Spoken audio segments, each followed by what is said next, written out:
تأمل يا صاحبي ما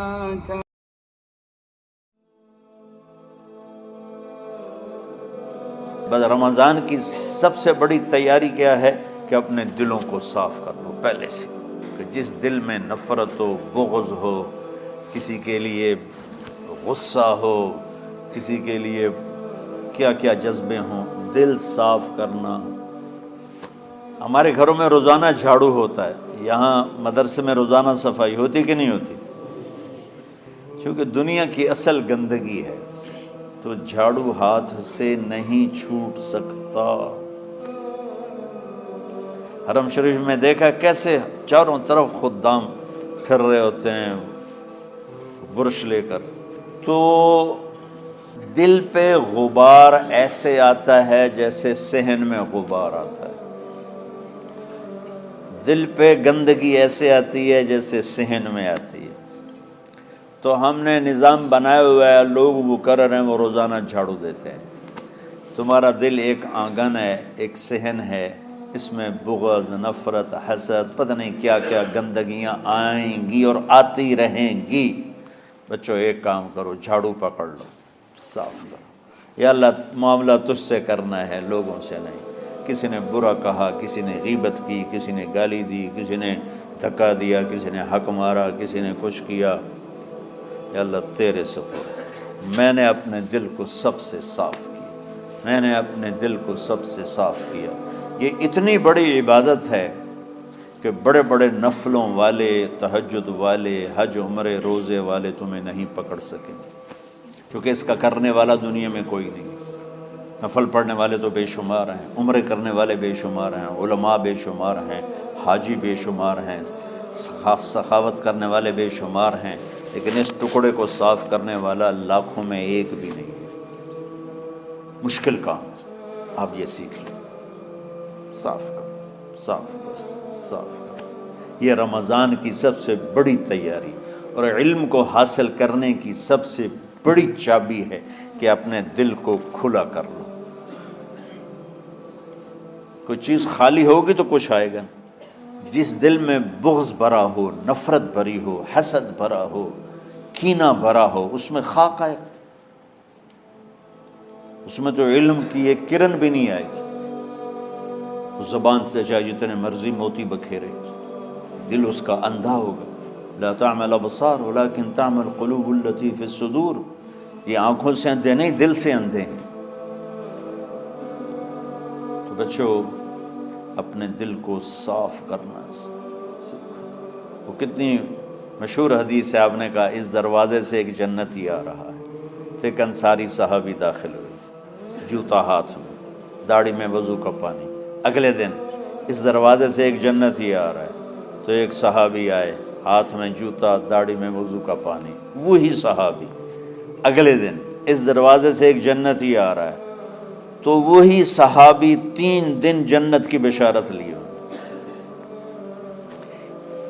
اس صحابہ کی جماعت میں ایک شخص ہیں جن کا نام ہے عبداللہ بن عمرو بن عاص۔ ان سے بڑا عبادت گزار صحابہ میں کوئی نہیں تھا، نہ سابقین میں نہ متاخرین میں، نہ پہلوں میں نہ بعد والوں میں۔ ان کی عبادت کیا تھی؟ ساری رات جاگنا، سارے دن کا روزہ، اور ایک ختم قرآن صبح سے شام۔ اتنی اللہ نے طاقت دی تھی۔ پھر وہ غلوب والی بات آ گئی، ایکسٹریم ہونے والی بات آ گئی۔ ان کی شادی والی رات حجلہ عروسی میں داخل ہو رہے ہیں، دلہن کے کمرے میں داخل ہو رہے ہیں، اور مصلی بچھا کے اللہ اکبر، اور دیر نفل تے نفل، دیر نفل تے نفل۔ تو ان کی بیگم نے دیکھا تو وہ بھی خیر کا زمانہ تھا، انہوں نے بھی وضو کیا اور پیچھے مصلی بچھا کے وہ بھی فجر تک نفل پڑھتے رہے۔ صبح ہوئی تو حضرت عمرو بن عاص رضی اللہ عنہ نے پوچھا بیٹی رات کیسی گزری؟ کہا جی ماشاءاللہ آپ کے بیٹے تو بڑے عبادت گزار ہیں، ساری رات نفلوں میں ہی گزری۔ تو وہ ان کو شکایت کر دی۔ حضرت عمرو بن عاص کو اتنا غصہ چڑھا، وہ بیٹے کو تو کچھ نہیں کہا، کتنی حکمت کی بات ہے، سیدھے گئے اللہ کے نبی کے پاس، یا رسول اللہ یہ عبداللہ دیکھیں کیسا نادان ہے، اس کی شادی کی ساری رات ناول پڑھتا رہا۔ تو آپ کہتے ہیں ماشاء اللہ کتنی بڑی بات ہے، نفلوں میں گزر گئی، رات بھی نفلوں میں گزر گئی۔ تو آپ نے حضرت عبداللہ بن عمر کو بلا کے ڈانٹا کہ تو نے مہینے میں 3 دن روزے رکھنے ہیں، بس اس سے زیادہ نہیں رکھنے، اور ہفتے میں 1 قرآن ختم کرنا ہے۔ کہا یا رسول اللہ میرے اندر طاقت زیادہ ہے۔ پھر اچھا 15 دن روزے رکھنے، کہ نہیں میرے اندر طاقت زیادہ ہے۔ آپ اس کو تھوڑا تھوڑا کر کے گھٹاتے رہے، اور وہ ہر دفعہ نہیں یا رسول اللہ میرے اندر طاقت زیادہ ہے۔ تو آخر میں آپ نے کہا اچھا چلو صوم داؤدی پہ آ جاؤ، 1 دن روزہ رکھو، 1 دن افطار کرو، اور 3 دن سے پہلے قرآن ختم نہیں کرنا۔ تو آپ نے اس کو پیچھے کیا۔ یہ بیٹھے تھے اس محفل میں، ان کے دل میں آیا کیا یہ بزرگ مجھ سے زیادہ عبادت کرتے، رات میں ساری جاگتا ہوں، دن روزہ رکھتا ہوں، 1 ختم کرتا ہوں، تو جنت کی بشارت تو مجھے ملنی چاہیے تھی، ان کو کیسے مل رہی؟ یہ کسی کتاب میں نہیں لکھا کہ یہ ان کا جذبہ تھا، لیکن جو کہ میں ان کی سیرت کو جانتا ہوں تو مجھے خیال آتا ہے کہ ان کی نفسیات میں یہ بات آئی ہوگی، چونکہ صرف انہی کو خیال آیا کہ میں جا کے دیکھتا ہوں کہ یہ بزرگ کیا کرتے ہیں۔ تو ان کے پاس پہنچ گئے، چاچا ذرا، وہ ادھیڑ عمر تھے، چاچا وہ میرے ابا تھوڑے ناراض ہیں، تو کچھ دن آپ کے پاس گزار لوں؟ کا بیٹا بسم اللہ آ جاؤ۔ اب رات ہوتے ہی عشاء کی نماز پڑھ کے انہوں نے جلدی سے چادر اوپر لی اور یوں سراغ کر کے ان چاچے کو دیکھنے لگے ایسے کر کہ اب یہ کیا ساری رات سجدہ کرے گا، اور ساری رات روتے روتے روتے روتے مصلی گیلا ہو جائے گا، یا ساری رات رکوع کرے گا، ساری رات قیام کرے گا، ساری رات قرآن پڑھے گا، اس تصور سے یوں دیکھ رہے۔ اور وہ بزرگ صحابی تشریف لائے، سرانے پہ سر رکھا، اللہم بسمک اموت و احیا، ہو گئے۔ اب یہ دیکھ رہے ہیں ابھی اٹھیں گے، ابھی اٹھیں گے، ابھی اٹھیں گے، فجر کی اذان پہ اٹھے۔ اب یہ تو حیران پریشان ہو گئے، یہ کیا؟ اس زمانے میں تو منافق تہجد نہیں چھوڑتے تھے ڈر کے مارے کہ پتہ نہ چل جائے ہمارے کفر کا، تو یہ چاچا جنت بھی لے گیا تو ستا بھی پیا کہ چلو کل دیکھوں گا۔ اگلی رات پھر چادر سر پہ کر کے اور یوں سوراخ کر کے لیٹے ہوئے اور دیکھ رہے۔ چاچا پھر تشریف لے اور سرانے پہ سر رکھا، اللہم بسمک اموت و احیا، ہو گئے۔ فجر کی اذان پہ اٹھے، یہ اور پریشان ہو گئے کہ میرا نبی کا فرمان تو سچا ہے، اس میں تو شک بھی کفر ہے، لیکن عمل کیا ہے جس پر اس کو جنت کی بشارت ملی؟ 2 رکعت نفل بھی نہیں۔ اور آج کے دور میں تم میں سے ماشاءاللہ اکثر بچے تہجد پڑھتے ہیں کہ 1 رات اور دیکھوں گا، تیسری رات اللہم بسمک اموت و احیا، ہو گئی ساری رات۔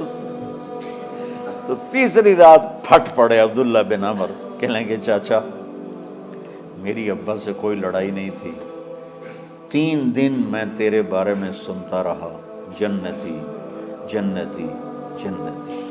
میں دیکھنے آیا تھا کہ آپ کیا کرتے ہیں، آپ تو کچھ بھی نہیں کرتے ہو، ساری رات سوتے رہتے ہو، اب کیا کرتے ہو؟ میں نے کہا بیٹا یہی ہے جو تم نے دیکھا ہے۔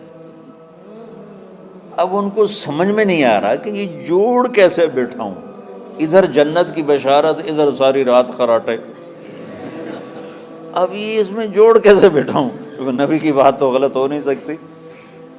تو اب وہ ایسے بڑے بے دل سے ہو کر واپس مڑے، پتہ نہیں کی چکر ہوئے گی کوئی گل۔ جب وہ دروازے تک پہنچے تو کہنے لگے بیٹا ادھر آنا، واپس آ گئے۔ کہا میں تمہیں اصل راز کی بات بتاتا ہوں۔ کہا کیا ہے کیا ہے؟ تو یہاں ہاتھ رکھا، کہا یہ جو دل ہے نا، اس میں کسی انسان کی نفرت نہیں۔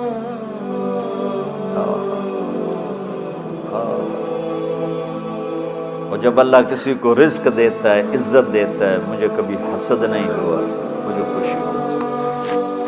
تو عبداللہ بن عمر نے کہنا تھا ہاں یہ بات ہے، نہیں، ہاذا ہوا، اچھل کے کہنے لگے ہاذا ہوا، ہاں ہاں ہاں ہاں یہی ہے، یہی ہے، یہی۔ پھر کہنے لگے چاچا پر یہ میرے بس کا نہیں، کون کرے گا یہ؟ اتنے بڑے آدمی ہو کر کہہ رہے ہیں کہ یہ میرے بس کا۔ تو بچوں، دنیا میں جنتی بننا ہے اور علم اللہ سے لینا ہے تو اسے صاف کر دو۔ سب کی نفرت سے، سب، اس نے مجھے یہ کیوں کہا، اس نے مجھے یوں کیوں دیکھا، اس نے میرے بارے میں یوں کیوں کہا، اس نے میرے بارے میں یہ کیوں لکھا۔ جس کی تعریف ہوتی میری کتنی برائی ہوتی، صرف تعریف تو نہیں، بھرا پڑا سوشل میڈیا مجھے گالیاں۔ اللہ کے فضل سے میرے دل میں ایک ذرے کے برابر کبھی کوئی منفی جذبہ نہیں آئے تو میں دھو کے صاف کر دیتا ہوں، یا اللہ میں نے اپنے دل کو صاف کیا، میرا معاملہ تیرے ساتھ ہے، کسی کے ساتھ نہیں۔ یہی آپ رمضان کی سب سے بڑی تیاری، علم کے حاصل کرنے کا سب سے بڑا ہتھیار آپ کو یہ نہیں ہے کہ تمہیں کتابیں یاد ہو جائیں، تمہیں اشعار یاد ہو جائیں۔ تو ساری امت سے کہتا ہوں رمضان کا استقبال کرو، دلوں کو صاف کر کے، نفرتوں کو مٹا کے، مذہبی نفرت، دنیاوی نفرت، رشتوں کی نفرت، بول چال کی نفرت، سیاست کی نفرت، لین دین کی نفرت، ان سب سے اپنے دل کو صاف کرو تاکہ رمضان میں اللہ نے علم اتارا، اللہ تعالیٰ آپ کو علم عطا فرمائے، اور باقی لوگ جو عام دنیا میں زندگی گزار رہے ہیں ان کے دلوں میں اللہ رمضان کا نور اتارے اور ہدایت کا نور اتارے۔ یہ سب سے بڑی تیاری ہے اس کی۔ اور کسی سے گلہ ہے، غصہ ہے، ناراضگی ہے، کسی سے بولتے نہیں ہو، ابھی سے شعبان آ چکا ہے، آپ شعبان سے رمضان کی تیاری شروع فرما دیتے تھے۔